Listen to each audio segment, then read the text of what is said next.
있어서 이제 이 베스큘러 액세스와 이제 퍼퓨전을 해줘야 되는데, 이제 거기서 중요하게 생각을 또 가장 기본적으로 메카니컬하게 중요하게 생각을 해야 될 부분은 이 프라이밍, 이 서킷을 프라이밍하고 그런 어떤 계획을 하는 거에 대해서 좀 중요하게 생각을 해야 됩니다.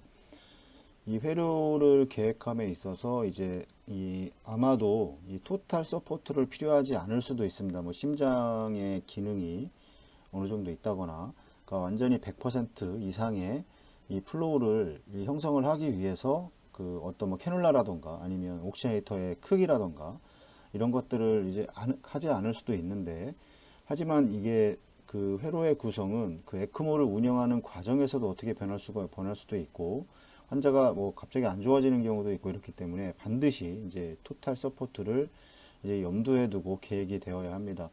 뭐 지금은 토탈 서포트 뭐 어떤 거를 떠나서 지금 소아에서는 뭐 외국에는 지금 에크모 전용으로 나오는 회로가 있는데 우리나라에서는 없기 때문에 이런 토탈 서포트를 계획해 두고 해야 된다는 거는, 이 어덜트에서는 이미 이제 토탈 서포트를 할 수 있게 이 튜빙의 사이즈가 이렇게 나오고 있는데, 이제 소화는 직접 만들어야 됩니다. 소화는 지금 대부분 직접 만들어서 조립을 해야 되고, 옥시네이터의 뭐 어떤 그 크기라던가 이런 것도 다 생각을 해서 만들어야 되기 때문에, 이거는 거의 어떻게 보면 우리나라에서는 이제 소화에 좀 더 많은 이제 그런 이야기를 하는 거라고 생각을 하시면 될 것 같습니다. 이미 어덜트에서는 뭐 EBS라던가 아니면 뭐 PLS라고 해서 이제 비슷하게 옥시네이터 사이즈도 가장 이제 거의 2.5 CQ베이터 정도 이상이 되는 이제 옥시네이터를 사용을 하고 있고, 뭐 A라인과 B라인이 이제 8분의 3인치를 해서 이제 충분히 플로우를 유지를 할 수가 있고, 캐놀라의 종류도 이제 뭐 큰 사이즈들이 있기 때문에 이렇게 유지를 하면 되고, 소아에서는 직접 만들어서 사용을 해야 됩니다. 우리가 사용하는 소아에서 수술을 하게 되는 옥시네이터라던가 이런 라인도 뭐 16분의 3이라던가 아니면 뭐 그 정말 작은 아기는 8분의 1, 뭐 4분의 1까지 이렇게 사용을 하게 되는데, 이런 것들도 그렇고, 튜빙이라던가 이제 커넥터, 이제 펌프는 이제 적정한 플로우를 유지할 수 있는 크기의 이제 용량으로 구성이 되어야 합니다.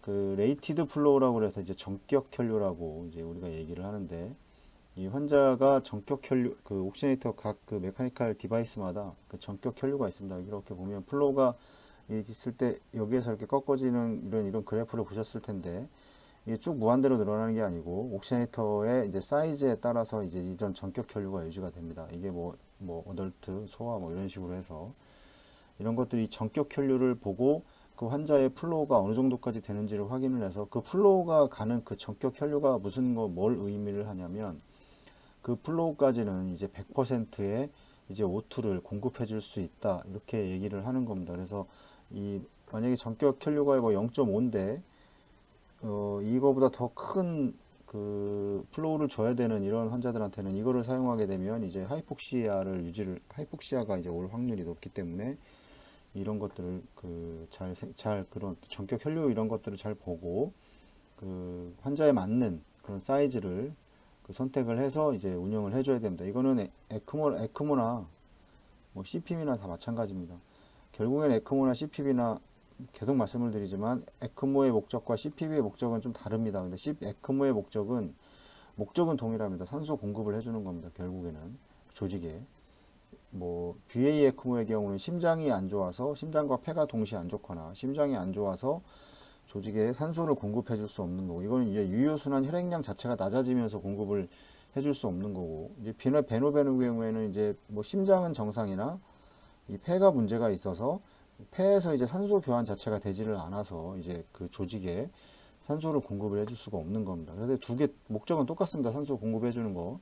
이게 뭐 BA는 심장에 관련된 거, BB는 폐에 관련된 거라고 이렇게 단순하게 생각을 할 게 아니라, 이게 왜 이렇게 돼야 되는지를 그 근본적인 걸 들어가서 알아야 됩니다. 전형적으로 이제 뉴본 이제 이런 임판트와 이제 어덜트와 비교했을 때 이 2배 이상, 거의 120 뭐 분당 케이지당 120cc 이상을 100cc 이상을 무조건 줘야 됩니다. 이런 어린아이들. 왜냐하면 대사량이 어덜트에 비해서 상대적으로 상당히 큽니다. 뭐 중간 정도 어린이, 이제 아기가 칠드런 같은 경우는 뭐 75 정도까지 이렇게 얘기를 해서, 만약에 이렇게 낮은, 만약에 이렇게 줘야 되는 거를 이만큼 준다 그러면 이 환자는 이제 거의 뭐 하이폭시아 산소 전달이 거의 안 되기 때문에 이제 메타볼릭 엑소시스로 이제 문제가 발생을 하게 될 겁니다. 이거는 CPB도 마찬가지입니다. 에크모도 마찬가지고, 이 소화는 어른에 비해서 상대적으로 많은 대사량이 필요하기 때문에 그 대사량에 맞는 그 플로우를 꼭 공급을 해줘야 됩니다. 그래서 이 소화 펌프와 소화 CPB와 이 어덜트 이 CPB는 완전히 다릅니다. 이런 플로우 자체만으로 다르고, 이런 거를 꼭 염두를 해두고 이제 체외순환을 운영을 해야 됩니다. 뭐 베노베노 바이패스는 이제 당연히 이제 그 폐에 문제가 있기 때문에, 폐에서의 어떤 가스 교환에 문제가 있기 때문에 이 레스피레이터리 서포트를 사용하게 되고, 이제 블러드 플로우가 이제 20% 이상 측정이 될 수가 있습니다. 이건 원인은 뭐 크게 뭐 이제 일단은 이 비너스 시스템은 거의 0이죠. 압력이 거의.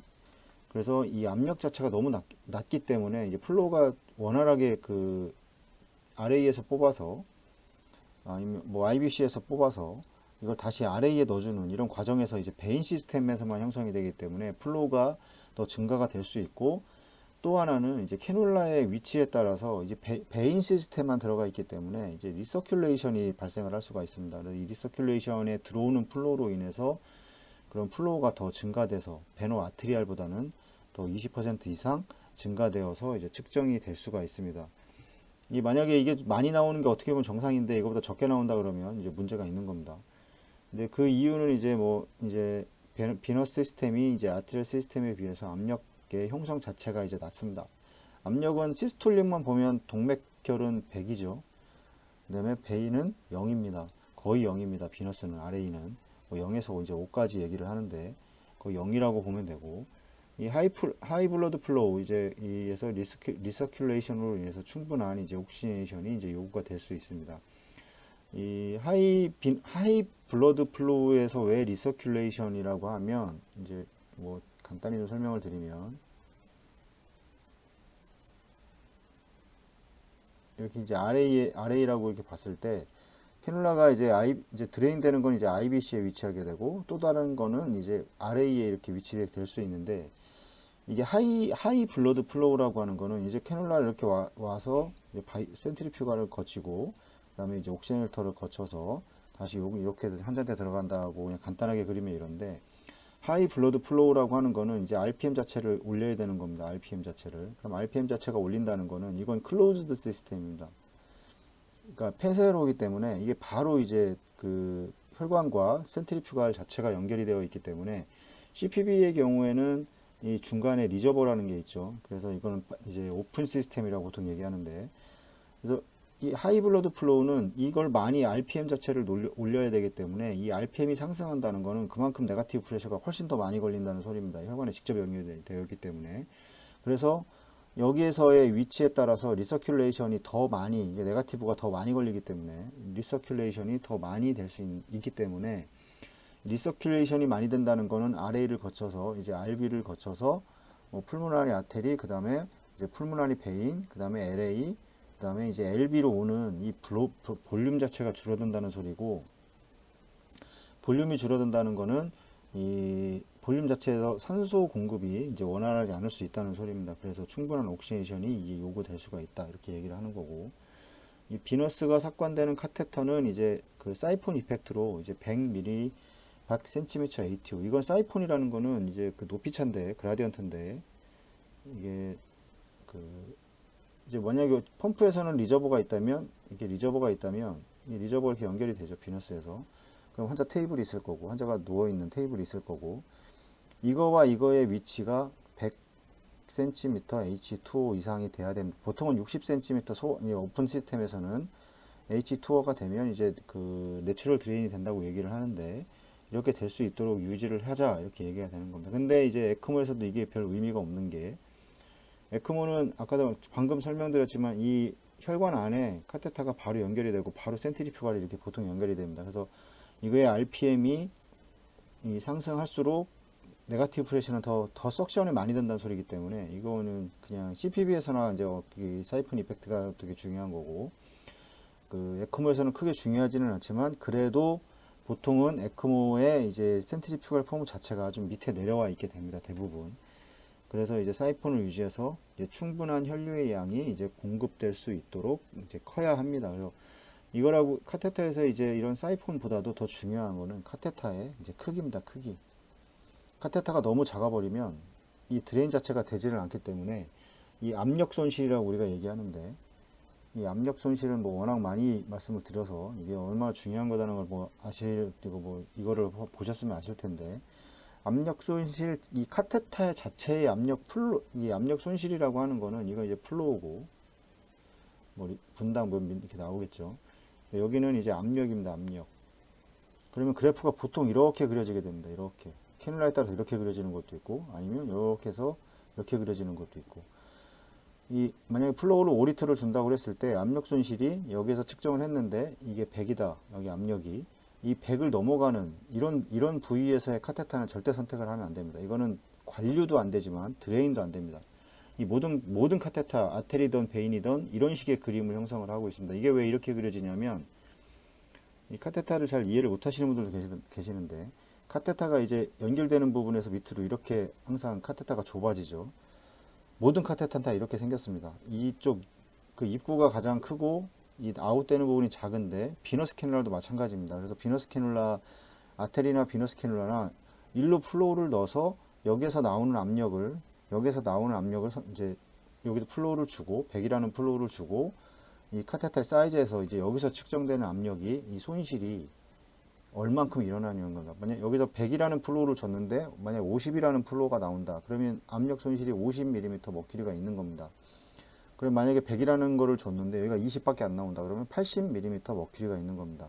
나머지는 뭐로 형성되느냐? 이게 100이라는 걸 주었을 때 20밖에 안 나온다는 거는 뭔가 그럼 다른 에너지로 바뀌어야 될 텐데, 그건 이제 벨로시티, 이제 속도로 이제 그게 바뀌어서 나오게 됩니다. 그래서 카테터가 이 전단에서 수도꼭지 보통 얘기하는데, 수도꼭지를 이제 큰 수도꼭지를 한 반쯤 잡으면 물 더 멀리 나가죠. 이제 그런 거랑 똑같은 건데, 그렇게 되면 이제 그게 혈관에 들어가 있을 때는 이런 것들이 다 jet플로우나 이런 걸로 형성되게 되고, 비너스 캐놀라는 이 압력 손실이 크다는 거는 이렇게 드레인되는 양이 입구가 작다는 겁니다. 이게 차이가 크다는 겁니다. 이게 극단적으로 그리면.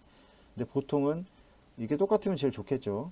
근데 이제 보통은 이제 들어가서 혈관에 들어가야 되기 때문에 보통 이렇게 이런 식의 형태를 이루게 되는데, 이 입구가 자체가 작아져 버려서 압력 손실이 많아지기 때문에 그 드레인 자체가 안 되고, 아무리 RPM을 올리고 그래도 드레인이 나올 수가 없습니다. 그래서 비너스 캐놀라는 어차피 비너스 시스템은 이 혈관 크기가 워낙 큽니다. 워낙 뭐 25프렌치를 넣어도 충분히 다 들어가기 때문에 이 비너스 캐놀라를 크게 작은 거를 쓸 이유가 하나도 없습니다. 아테리 같은 경우는 좀 이제 이 동맥 자체가 베인보다는 작고 탄력이 이제 있기 때문에 이게 캐놀라에 따라서 이제 안 들어가는 것도 있기 때문에 이걸 조절을 하는 거지, 베인은 굳이 그렇게 작은 거를 넣으려고 일부러 노력을 할 필요가 없습니다. 아트리알 또는 이제 리인퓨전 카테터는 이제 멤브레인 렁의 전단에 형성되는 압력이 300mm 머큐리 이하가 될 수 있도록 유지를 해야 되는데, 에크모 자체는 캐놀라가 피무랄로 들어가거나 이렇게 작기 때문에 보통 체외순환에서 운영되는 압력보다는 훨씬 높습니다. 보통은 체외순환은 150에서 200을 보는데, 얘는 이제 300mm 이하가 될 수 있는 범위에서 충분한 혈류를 공급할 수 있는 카테터를 이제 사용을 해야 됩니다. 만약에 혈관이 그렇게 피무랄 아테리에 이제 혈관이 이렇게 들어갈 텐데, 만약에 여기에 작은 캐놀라를 넣어서 압력 손실이 너무 크다, 300mm 이상이 넘어간다 그러면 방법은 플로우를 더 공급을 해야 되는데, 이렇게 압력이 이거보다 훨씬 더 넘어가는 상황에서는 이 플로우 공급이 잘 안 됩니다. 너무 많이 주려고 하다 보면 이제 jet플로우 형성되고 이제 혈액 손상이 이제 즉각적으로 일어나기 때문에 이런 거를 조심을 해야 되고, 그래서 방법은 A라인도 Y로 따는 방법이 있습니다. 비너스가 크게 들어갔다고 하면 A라인을 만약 여기에 뭐 16프렌치를 넣었다 예를 들어, 그럼 여기도 뭐 16프렌치부터 낮은 캐테터를 넣어서 이 압력 손실을 줄여줄 수 있는, 충분히 그렇게 할 수가 있습니다. 이런 것들도 생각을 해서 이제 이 압력이 미치는 영향에 대해서 이 환자로부터 좀 그거를 제거를 좀 해야 됩니다. 이제 서킷의 이제 프라이밍과 멤브레인 이제 렁은 이제 미세 다공성 물질, 마이크로 포러스 이제 메터리얼로 이제 만들어지고, 뭐 솔리드 실리콘 이제 러버 멤브레인 이제 렁과 비교했을 때 효율이 높습니다. 이것도 있는데 이건 잘 비싸기도 하고 잘 사용하지 않는데, 이 프라이밍과 제조가 쉽고 이제 낮은 프레셔 드롭을 가진다. 이 프레셔 드롭이 뭐라고 하냐면, 이것도 마찬가지 프레셔 로스랑 비슷한 이야기인데, 이 옥시네이터가 이렇게 있으면 이 센트리퓨갈이 있고 드레인이 되고 어디론지 공급이 될 것이고, 그다음에 이제 가스를 집어넣어 주게 되면 세츄레이션이 생겨서 다시 이제 환자한테 이렇게 들어갈 겁니다. 그러면 여기에서 들어가는 공급되는 압력이 있고 여기에서 나오는 압력이 있을 겁니다. 이렇게 두 개를 측정을 했을 때 이 프레셔 드롭, 이걸 드롭이라고 그러는데, 이게 낮으면 낮을수록 이게 좋은 겁니다. 그래서 좋다고 하는 거는 이 플로우의 방향이라던가 이런 모든 것들이 이 프레셔 드롭을 떨어뜨리는 방향으로 이제 이런 식으로 가기 때문에, 이게 만약 높다, 프레셔 드롭이 높다고 하는 거는 이 플로우의 순환이라던가 이 안에서의 어떤 압력을 형성시키는 어떤 원인이 발생을 한다는 겁니다. 그래서 이 옥시네이터에서의 프레셔 드롭이 낮은 이 옥시네이터를 사용하는 것이 이제 전체적으로 그 환자한테 형성되는 압력을 이제 낮춰주는 그런 결과를 가질 수가 있습니다. 이 프레셔 드롭도 각각의 옥시네이터마다 그 스페시피케이션을 확인을 해보면 거기 다 나와 있습니다. 거기에 뭐 전격 혈류라던가 이런 것도 한번 확인을 해보시고 사용을 하고, 아니면 이제 체외순환사라고 하면 이거를 거의 다 알고 있어야 됩니다. 자기가 사용되는 그 프레셔 드롭이라던가 이런 것들, 캐놀라도 마찬가지고. 그다음에 이제 그 마이크로 포러스 멤브레인의 단점이 있죠. 이거는 장점은 이제 제조가 쉽고 낮은 프레셔 드롭을 가지게 되는데, 단점은 이게 예측할 수가 없습니다. 예측할 수 없는 방식으로 이제 미세 다공성 구멍을 통해서 이제 플라즈마 리키지가 발생할 확률이 상당히 높아지게 됩니다. 플라즈마 리기라고 하는 거는 뭐 이렇게 이제 옥시네이터가 있을 때 이제 뭐 이렇게 가스가 통과하는 이렇게 막이 있고, 가스가 통과하는 막이라고 이렇게 봤을 때 이 부분으로 가스를 공급해주고 이 가스가 나온다고 했을 때, 그럼 이쪽은 혈력입니다. 혈류. 항상 기본은 이 혈액의 압력이 이 가스를 통과하는 압력보다 높아야 됩니다. 이게 높아야 되는데, 만약에 반대 현상이 일어난다 그러면 여기 이제 가스를 계속해서 우리가 공급을 해주죠. 그러면 이게 이쪽으로 혈액 쪽으로 빠져나가게 돼서 이게 이제 에어 엠볼리즘을 발생을 시키게 되는데, 항상 이 혈액이 이 멤브레인을 이렇게 밀어내야 됩니다. 밀어내게 되는 그런, 당연히 혈류가 높기 때문에 혈류의 압력이 높기 때문에. 근데 이 미세 다공성 이 멤브레인의 령의 단점이 이 미세하게 그 다공성 그 어떤 홀이 있기 때문에 그 부분으로 그 RBC는 통과를 할 수가 없습니다. 너무 그 RBC의 분자량이 크기 때문에. 근데 이제 플라즈마가 빠져나가면서 이 멤브레인 자체를 이렇게 막아버립니다. 그래서 여기 막 나중에는 여기 막 거품이 막 일어나서 노란색 거품이 막 일어나죠. 이게 이제 플라즈마 리기라고 얘기를 하는데, 이거 이제 예전에는 이런 게 많이 발생을 해서 이제 옥시네이터를 금방 갈아야 되고 이제 그랬는데, 이것도 많이 이제 없어졌습니다. 이거 왜 그러냐면, 이 문제점은 그 이제 아주 얇은 표면과 함께 파이버를 이제 코팅을 해가지고 이게 옥시네이션, 이게 혈액이고 이쪽에 이제 가스가 지나간다고 했을 때 이 파이버를 코팅을 하는 겁니다. 그래서 혈액이 아무리 이제 많은 압력을 주더라도 그 플라즈마 릭이 많이 발생하지 않게 이야기하는 겁니다. 이게 또 다른 이제 문제점이 이게 또 있습니다. 이게 아까 얘기했지만, 이게 이 가스가 통과하는 이제 길이고 이게 혈액이라고 했을 때, 당연히 이제 혈액 쪽에서 이쪽 가스 쪽으로 압력이 높아야지 가스가 이제 교환만 하지 가스가 이쪽으로 나오진 않을 겁니다. 만약에 그 압력 자체가 혈액 쪽이 낮아버리면 가스가 나오게 되는데, 이게 뭐가 또 문제가 되냐면, 센트리퓨갈이 있고 이제 환자한테 이제 RA 연결돼 있고 이걸 다시 이렇게 넣어준다고 했을 때, 이 RA에서 만약에 볼륨이 없어가지고 채터링 이펙트라고 그러는데, 이 채터링 이펙트가 일어나게 되면 여기 순간적으로 마이너스 600 이상의 이제 네가티브 프레셔가 걸릴 수가 있는데, 이렇게 되면 이게 여기하고 바로 이 혈액하고 연결이 되어 있기 때문에 여기에서 갑자기 채터링이 압력이 갑자기 마이너스가 심하게 걸려버리면 이쪽 혈액이 일시적으로 압력이 낮아질 수가 있습니다. 그래서 공기가 이렇게 빠져나오는, 그래서 엠볼리즘을 형성할 수 있기 때문에 이 채터링 이펙트는 어떻게든 방지를 해야 됩니다. 그런 어떤 이런 이 에어 엠볼리즘이 발생시킬 수 있는 이런 원인이 또 하나 되기 때문에 항상 이걸 또 조심을 해야 되고, 이런 방법을 통해서 이제 플라즈마 리키지를 방지할 수 있지만, 이제 블러드 사이드의 압력이 이제 주변의 압력보다 낮은 경우, 계속 설명한 게 이겁니다. 그래서 이게 혈액이고 이게 가스일 때인데, 가스에 이제 이쪽의 압력이 낮아서 가스가 이렇게 낮을 경우에는 이제 마이크로 홀을 통해서 공기가 유입될 가능성이 있고, 이건 충분히 있을 수 있습니다. 환자의 혈액 안에 공기 유입으로 이제 엠볼리즘이 발생할 가능성이 이제 항상 존재한다고 꼭 생각을 해야 됩니다. 왜냐하면 리저버가 없이 바로 펌프는 리저버가 연결되는데 에크모는 이런 게 없이 바로 환자한테 연결이 되기 때문에 이런 문제가 생기는 겁니다.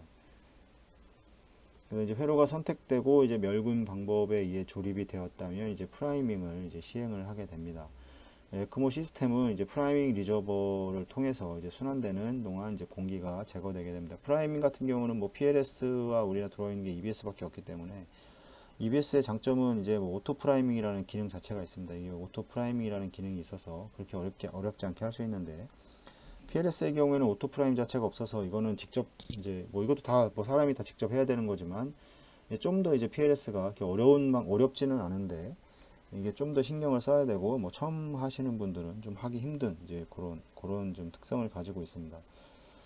알부민을 사용할 경우에도 이제 최초의 혈액 회로에 노출되는 동안 이제 파이브로젠 이제 어소션을 감소시킬 수가 있습니다. 이게 알부민 코팅이라고 하는데 이 회로의 알부민을 이 겉표면에 알부민으로 코팅을 하는 겁니다. 그래서 이 파이브로스가 이게 달라붙어서 이제 클롯이라던가 이런 어떤 그런 것들을 방지를 해주는 이런 현상이 있기 때문에 CPB에서도 그래서 알부민 코팅을 한다고 알부민을 넣고 계속 회로를 뭐 수분 동안 이제 회로를 시켜서 이제 알부민 코팅이라는 이런 방법을 사용을 합니다.